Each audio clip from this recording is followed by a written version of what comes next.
দেখেন বন্ধুরা, কি রোদ! আল্লাহ, রোদের ভিতর দিয়ে আমরা ডিউটি শেষ করে এখন রুমে যাব।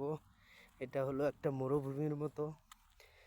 বাংলাদেশে যেরকম বিল বিল আছে এরকম আর কি।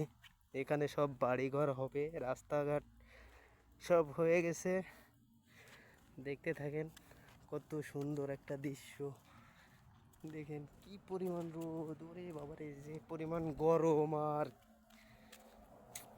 মানে খুবই কষ্ট কষ্ট হয় আর কি। ডিউটির থেকে যাওয়ার সময় প্রচুর পরিমাণে কষ্ট হয়, কারণ সব সময় এসি রুমে থেকে বাইরে যখন আসি তখন প্রচুর পরিমাণে কষ্ট হয়। কারণ আর গরম তো এখন 46 ডিগ্রি 47 ডিগ্রি তাপমাত্রা। তো তো বুঝতে পারতেছেন কি অবস্থা। বাংলাদেশে মাত্র 30 32 হলে মানুষ টিকতে পারে না।